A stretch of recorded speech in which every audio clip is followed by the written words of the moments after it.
Padahal tuh kejadiannya sama, tapi cara berpikir kedua orang itu berbeda. Dan perbedaan cara berpikir keduanya ini yang menentukan nasib mereka akhirnya berbeda juga. Ingat loh, pikiran bukan hanya sebuah respon terhadap kehidupan, tapi pikiran yang akan menciptakan hidupmu mau sampai sejauh apa.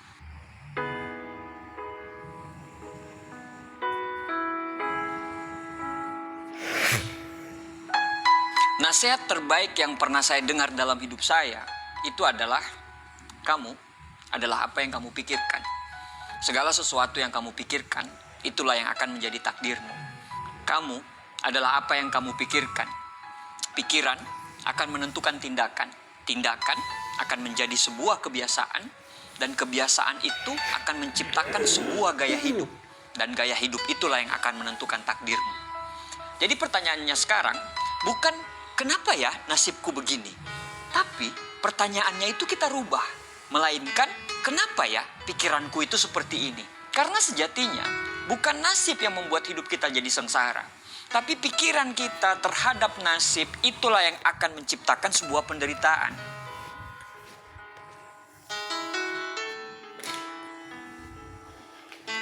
Nasibmu itu, percaya atau tidak, itu akibat langsung dari pikiranmu. Pikiran kita itu menjadi pusat kendali dari kehidupan kita. Dari pikiran kita itu muncul sebuah perasaan. Dari perasaan lahir tindakan, dan dari tindakan muncul sebuah kenyataan. Bayanginnya itu kayak gini deh. Ada dua orang dalam situasi yang sama. Misalnya mereka kehilangan sebuah pekerjaan. Yang satu nih berkata dalam hati, ini adalah akhir dari segalanya. Tapi yang satu lagi berpikir, mungkin ini dari awal sesuatu yang luar biasa. Orang pertama pasti akan mengurung diri di kamar, menyalahkan nasib, dan hidupnya begitu-begitu saja.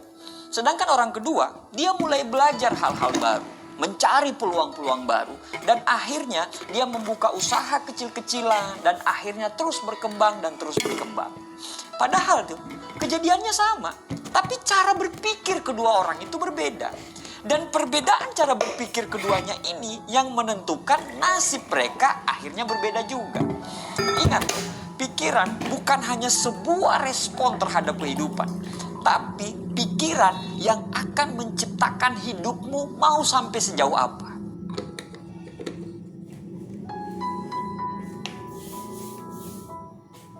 Misalnya, kamu sedang jalan, naik motor, lalu ada orang yang menyerempet motormu. Lalu kamu berpikir, orang ini kurang ajar banget. Kamu marah, kamu kejar motor itu, dan kemungkinan akan terjadi ribut di jalan. Dan akhirnya viral. Tapi, kalau kamu mikir, mungkin dia itu buru-buru karena ke rumah sakit. Kamu mungkin masih kesel, tapi kamu bisa meredakan kesalmu itu dan mulai memaafkan dia. Satu kejadian, dua pikiran, dua perasaan, dan dua reaksi. Dan akhirnya dua kenyataan yang berbeda. Yang satu pulang dengan emosi, atau mungkin terjadi konflik yang sampai ke polisi mungkin. Bahkan mungkin bisa celaka. Tapi yang satu lagi pulang, dia dengan dada yang lapang, walaupun spionnya itu lecet-lecet. Dari hal kecil ini kita bisa lihat, hidup tergantung bagaimana kita memikirkan hidup kita. Berhasil ya, sudah masuk nih ya di Dana 140.802 rupiah. Kita bisa klik aja seperti ini. Dan ini dia guys, 140.802 sebelumnya. Dan di video kali ini aku bakal bahas suatu fitur baru yang apakah itu akan membuat kita makin cuan di game ini. Jadi kita akan coba. Oke, jadi di sini ada suatu fitur baru dari Xword, yaitu AI Agent, di mana AI Agent ini kita bisa mendapatkan cuan juga.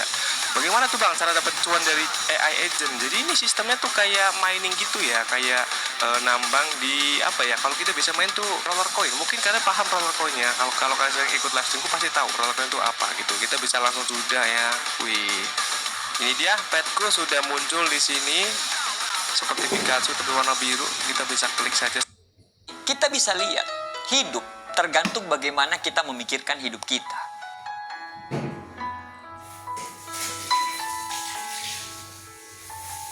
Kalau kamu tidak mampu mengendalikan pikiranmu, kamu tidak akan bisa mengendalikan hidupmu. Pikiran yang tidak bisa dikendalikan itu seperti kuda liar yang belum jinak. Dia akan membawa kita untuk jatuh ke jurang, bukan ke tujuan. Makanya kita harus mengendalikan pikiran kita, bukan malah kita dikendalikan oleh pikiran kita. Nah, bagaimana caranya supaya kita bisa mengendalikan pikiran kita?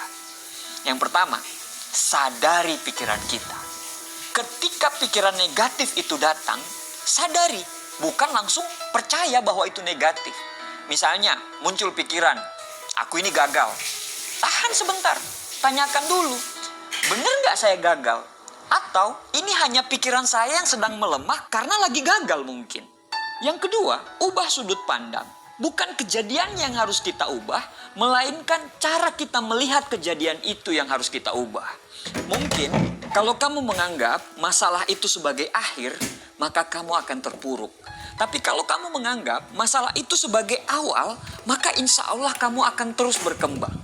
Yang ketiga, bergaul dengan orang-orang yang pikirannya sehat. Jangan remehkan lingkungan loh.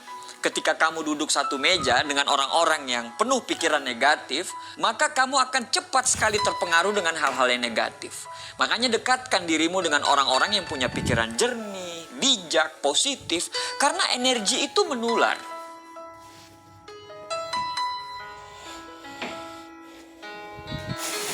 Tuhan sudah memberikan kenyataan hidup itu sebaik-baiknya. Tapi sayangnya, kita sering menafsirkan kenyataan itu sebagai seburuk-buruknya pikiran kita. Contohnya nih, kamu gagal nikah. Padahal dari kegagalan nikah kamu itu, Tuhan lagi kirim pesan tuh. Tuhan ingin membebaskan hubungan kamu yang gak sehat, yang menghambat pertumbuhanmu, dan mungkin ingin mempertemukan kamu dengan orang yang jauh lebih baik. Tapi, kamu malah berpikir, aku ini gak layak untuk dicintai.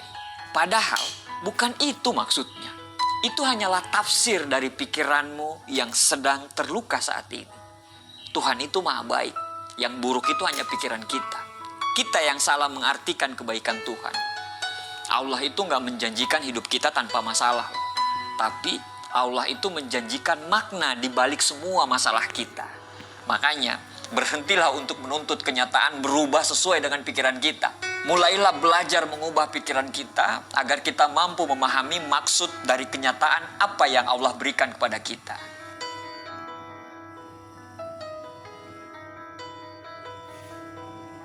Pikiran itu adalah aset terbesar dalam hidup kita.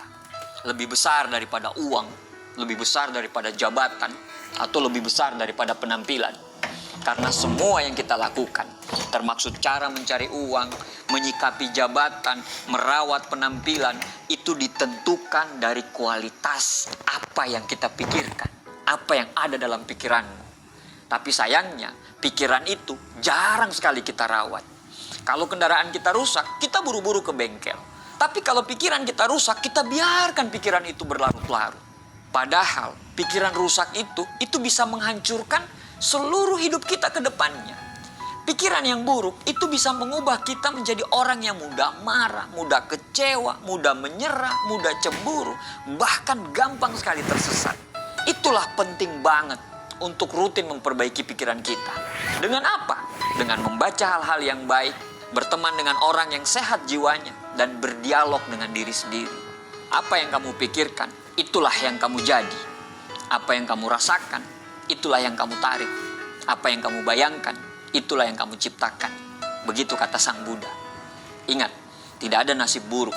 Yang ada hanyalah pikiran yang buruk terhadap nasibnya. Kamu itu bukan korban takdir. Kamu itu adalah arsitek dari hidupmu. Setiap detik, kamu menciptakan masa depan lewat pikiranmu sendiri. Kalau kamu ingin hidup yang tenang, ubah cara berpikirmu. Kalau kamu ingin hidup yang lebih baik, mulai dari memperbaiki isi kepalamu. Karena tidak ada yang bisa membunuhmu selain pikiranmu sendiri. Dan juga tidak ada yang bisa menyelamatkanmu selain pikiranmu sendiri yang tercerahkan. Jadi mulai hari ini, belajar untuk mengendalikan pikiranmu. Bukan untuk mengubah dunia, tapi untuk mengubah bagaimana cara kamu melihat dunia. Karena saat pikiranmu jernih, kehidupanmu pun ikut menjadi lebih terang. Terima kasih. Semoga bermanfaat.